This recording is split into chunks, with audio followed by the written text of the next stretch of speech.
Have you ever been to the orchard and picked too much fruit? Well, that's what we did. So I'm going to show you what we do with it.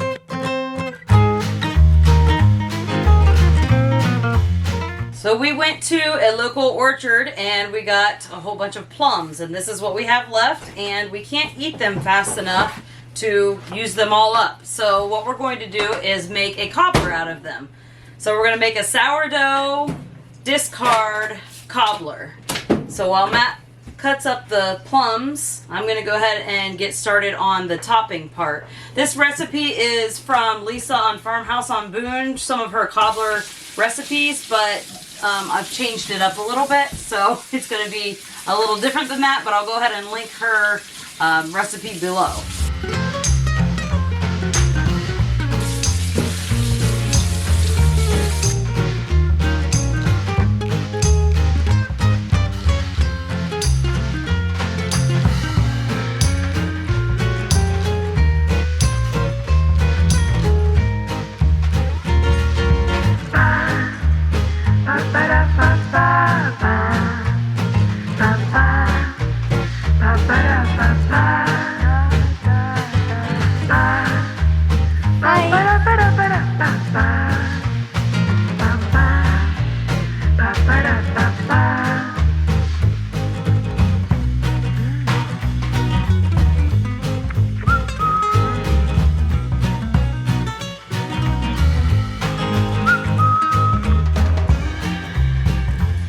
And I'm going to put about 1/3 cup of brown sugar and sprinkle that onto the fruit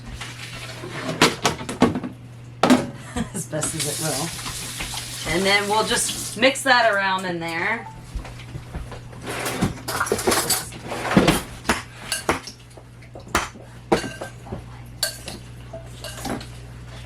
And we're going to be using some more of Bubbles today, our sourdough starter.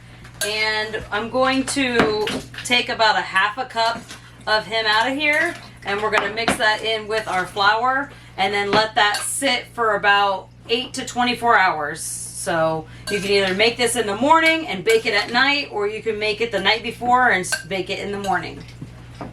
So here are the plums. They're sliced up with all the sugar, or brown sugar. And we're just going to put a lid on this and put it in the fridge until it's ready to bake. Thank you. Okay, for the flour, we're going to use about 2/3 a cup of soft white wheat and 2/3 a cup of spelt. And we're going to mill that. So this is going to give me about 2 cups of flour. And I'm going to add 1/3 cup of oil to that.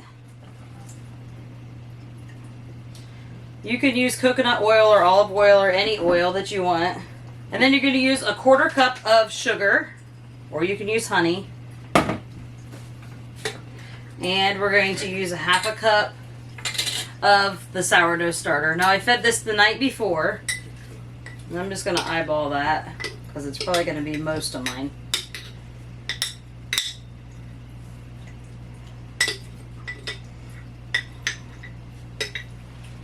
Set that aside, and we'll feed him in a little bit.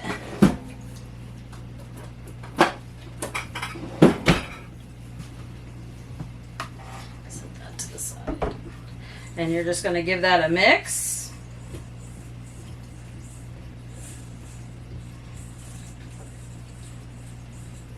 It is going to seem like it is kind of dry, but that's okay. Let the starter do its magic.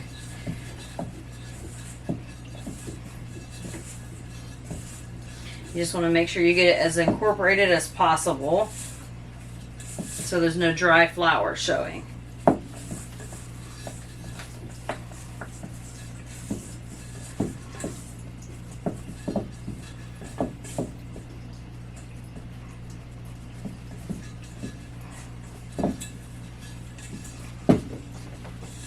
So this is how dry it seems, like a kind of a cookie dough consistency right now.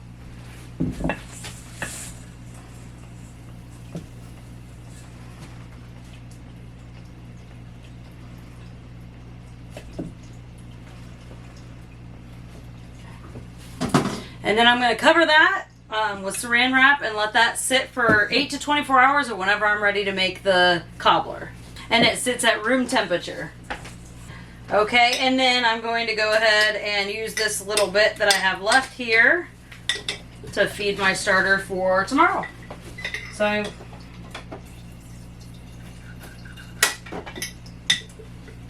I'm going to use the filtered water out of my fridge so I don't have to worry about the chlorine. We actually have a second filter on the refrigerator also. And I went ahead and I actually milled some of this flour right before we milled the flour for the recipe. Just going to put that in there. I like to mix my sourdough starter pretty dry. Let's see if I need any more. I'm going to get a new jar. And you just want to make sure that there's no dry flour showing. But this is the consistency that I like to have. Looks kind of like a dough ball. Okay, so I'm going to have it looks awful dry right now, but by tomorrow morning it'll already be liquid, probably even in a few hours, just from letting the sourdough starter do its work. I'm going to put my lid on that, and I'm going to put my lid on loosely. I like to put my lid upside down so that it's not airtight, just to keep critters and dirt out of it, or whatever is in my kitchen. Why are you laughing? I'm just going to put a little mark on my jar and put my little bubble drawing on there so that we know what it is and nobody throws it out on accident. So I'm just going to set that on the counter. After that's all been sitting for a while, then I will show you how we assemble the cobbler and bake it.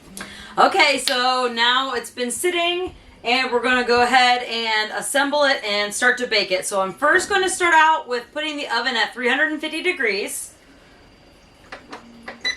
Okay. And I'm going to use my 12-inch cast iron pan for that. So I'm going to grab the crumble topping that we made. I'm going to add about a half a cup of oats, rolled oats. Now this is not in the original recipe, but my family likes to have the oats on there. You're going to add a half a cup of the original recipe is for cream, but we're going to use our whole Fairlife milk. Put that in there. I'm going to set that aside. I may need more of that. Okay, and in here I have 1 teaspoon of baking powder, 1 teaspoon of baking soda, and a half a teaspoon of salt. I'm going to sprinkle that on there. And I'm going to just give a good shake of some cinnamon. Maybe about a quarter cup or a half, not a quarter cup. Maybe about a quarter of a teaspoon or a half a teaspoon. And I'm going to just mix that up. And you're probably going to have to crunch up and crumble the topping here.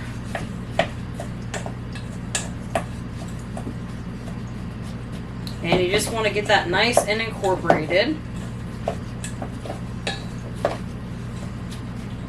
Okay, and I'm going to let that just set to the side for a minute. Okay, so I'm going to grab my plums that Matt prepared for us earlier. And I'm going to just put just some cinnamon in there to season those. I'm going to stir the cinnamon in on that. And remember, we did put some brown sugar in with these. So my cast iron skillet is seasoned and ready to go. So I'm actually going to go ahead and put the fruit right in there. And this can be used with any fruits that you have. This just happened to be what we had excess of. I'm just going to spread those out evenly.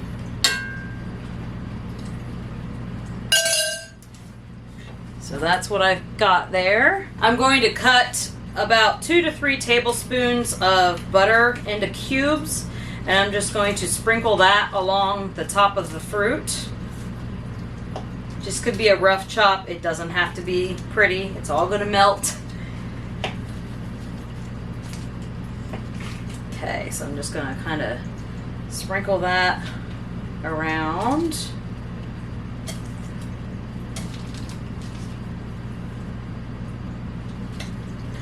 I actually forgot a step. So what I'm going to do is go grab some flour really quick. I have some fresh milled flour, and I'm going to grab that and sprinkle that over the top of the fruit. I'm going to use about 2 to 3 tablespoons. Let's do like 2.5 tablespoons. And I'm going to stir that up to coat the fruit. I'm going to spread those back out evenly. So now I have the butter in there, the flour, and everything. So I'm going to go ahead and put this in my oven for about 10 minutes to let the butter start melting.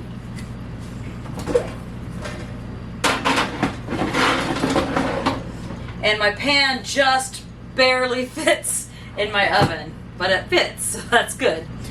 For the original recipe, she calls to roll the dough out and cut biscuits, like little circles of biscuits.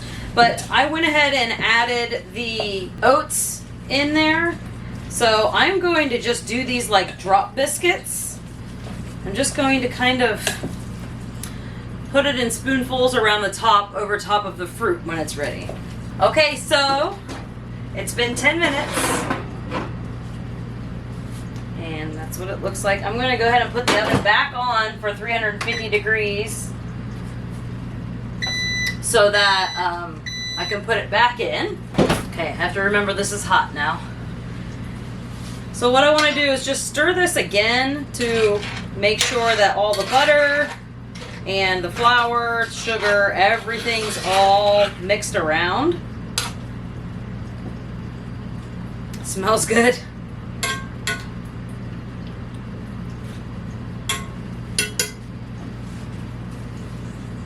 Okay, and then I'm going to take my crumble topping and I'm just going to kind of lay it over top. Just in little blobs. I guess that's the best way to describe it.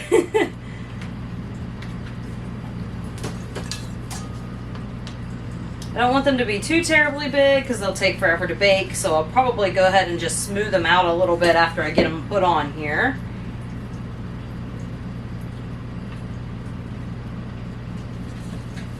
It's just a lot easier for me to do it this way than it is to roll it out.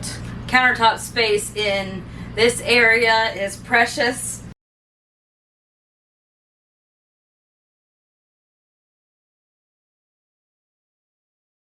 Empty.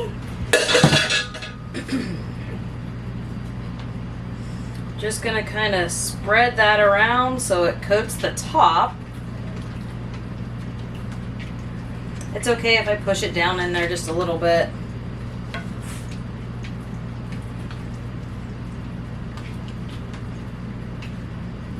Just want to spread out any of the large bits. Okay, so this is what we're looking like. And I'm going to go ahead and put that back in the oven for about 20 minutes until the top looks brown and baked.